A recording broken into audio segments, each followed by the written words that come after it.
Has it really been 168 days? I honestly feel like it's been a lifetime since we've had some new King Gizzard and the Lizard Wizard music. It felt like months ago when I was reacting to their orchestral song Phantom Island here on the channel. And while I'm quite well versed in the Gizverse, we obviously don't know all the releases to come, what is coming in future until they announce it. And so now we finally have a new song here by King Gizzard and the Lizard Wizard called Deadstick. And it's cool that they've got a music video along with it as well. So we're going to react to it now since it is a newer song. And yeah, I can't wait to see what is the next sort of offering from this orchestral album that they're planning to get out real soon. So let's dive right in. This song is called Deadstick.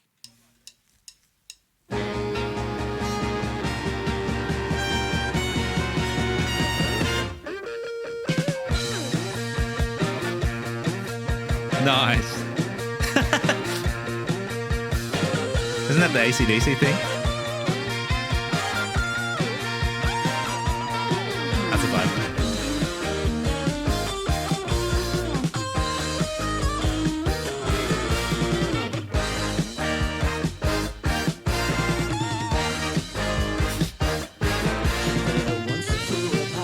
Great intro. In my mind, I wasn't expecting that, but also at the same time when it happened, it's like, oh yeah, I should have expected that.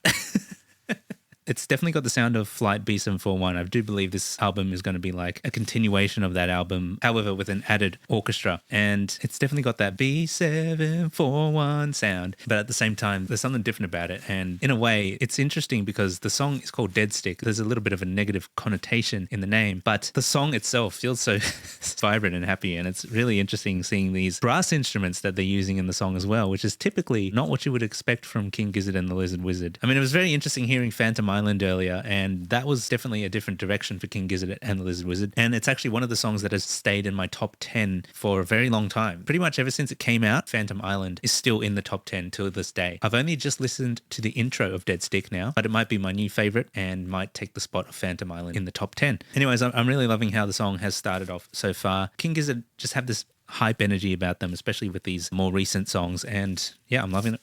I'm loving it so far. So let's dial it back and continue.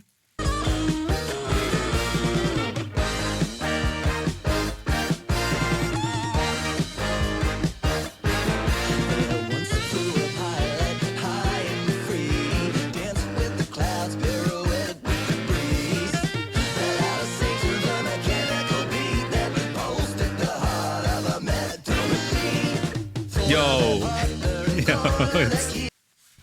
it's so bizarre seeing Stu with the short hair, especially when we saw him in the last music video when he still had long hair and it was still kind of like the same theme, like the plane and the pilot outfits and whatnot. And I distinctly remember that music video, especially towards the end where it was like, it's you and me until the end. And then it was like the freeze frame and he had the long hair then. And then now we're seeing him with short hair. It's kind of like, wow, we've been so used to seeing Stu with the long hair and it's so different seeing him with the buzz cut.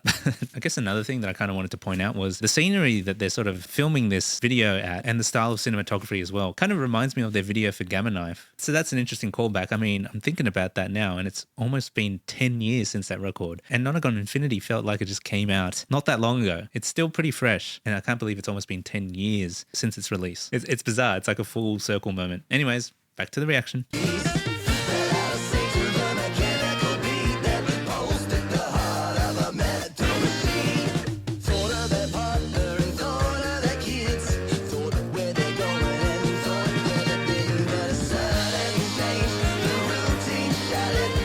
Classic John Fills.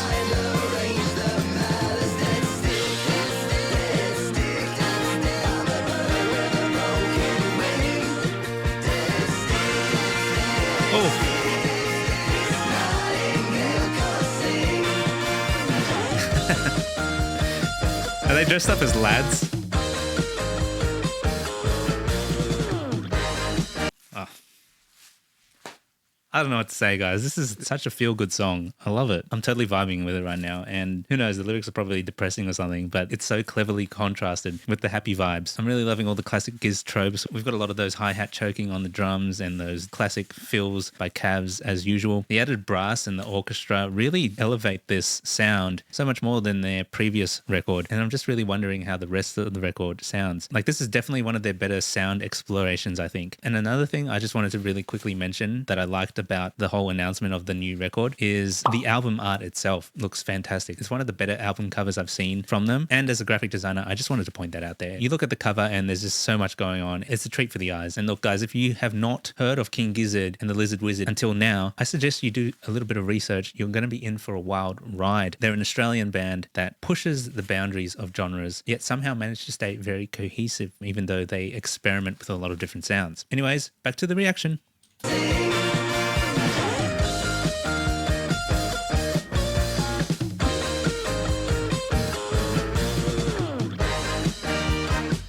Classic like Beatles style bass guitar. Oh yeah. Passing the vocals along now.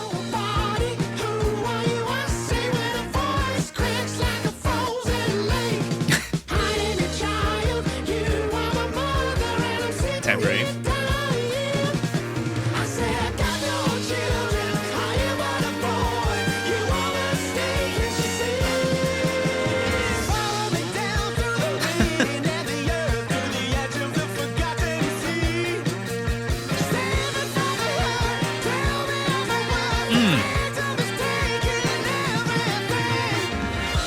Dang, that's some good vocals right there. Great vocal work. I'm actually speechless there, because as a bit of an all-rounder musician myself, I would love to be able to project my voice in that way. Sometimes I get a bit nervous and I hold my voice back when I sing, but to just be able to have that grit in your voice and kind of project while also, putting a bit of distortion in it, it's really cool. Wow, that sounded amazing. And this is all mixed so well. Great production. I find the video to be pretty funny, and it's interesting how they're sort of cutting between like really crisp footage and this sort of old footage as well. There's something about it that's giving that real sort of Monty Python humor, and I feel like that's just so funny, because recently we've been looking at that song by Dirk and Stig, Ginganguli, because of the recent meme of the guy singing the song in his car with the cheese toasty. And I think it's cool that a lot of people nowadays are starting to embrace a bit more of a silly side. There's just so many things going on in life right now where a lot of people are just taking things a bit too seriously, and it's good to have a couple of silly moments like these. It's very refreshing, especially with everything going on in the world right now. And yeah, like I said, I'm loving this whole track.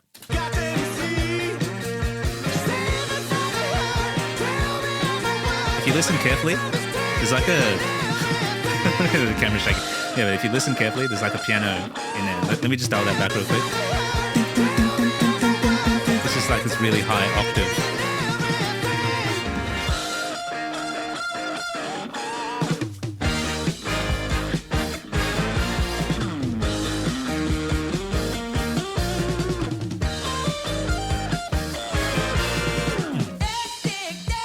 There we go.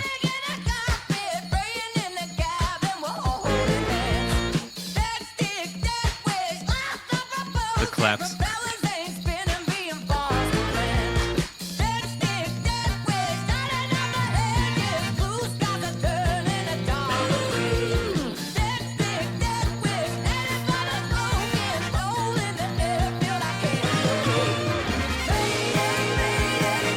This is great.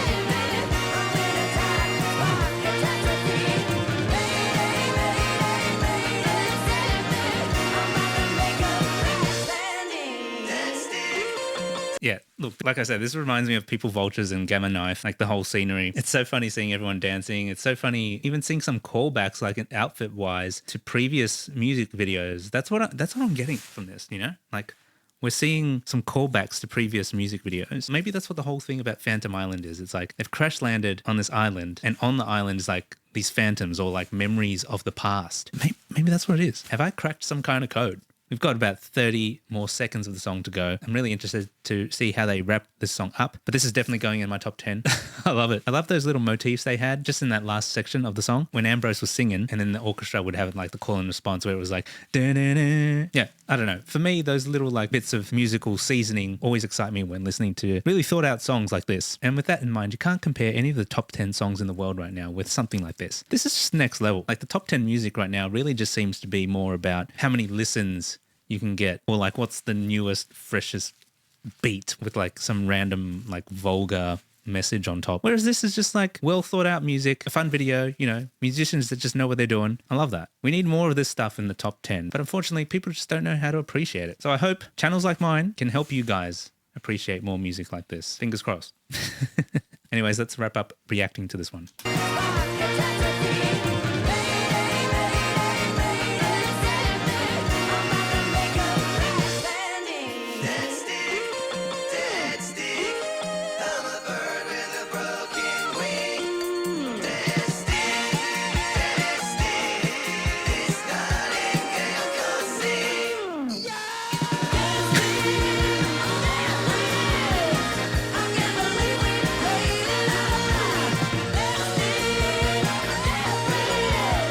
He's still doing the yeah.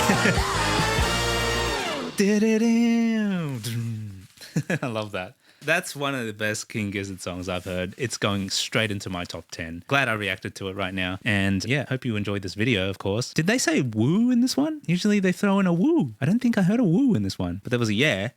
There was a yeah. Great song. Deadstick by King Gizzard and the Lizard Wizard. Hope you guys enjoyed this reaction, and if you did, please do consider smashing that like button, subscribing if you're not already subscribed, and leave a comment down below letting me know your thoughts on this song, or simply just engaging with the video. We are in the process of doing a giveaway right now, so if we hit 100,000 subscribers real soon as sort of like our next big milestone, we're going to be looking at giving away a Nintendo Switch 2. I'm still working out the logistics of that, but you have my word. Anyways, I appreciate you guys checking out these videos, of course, and we'll see you in the next one. Bye for now.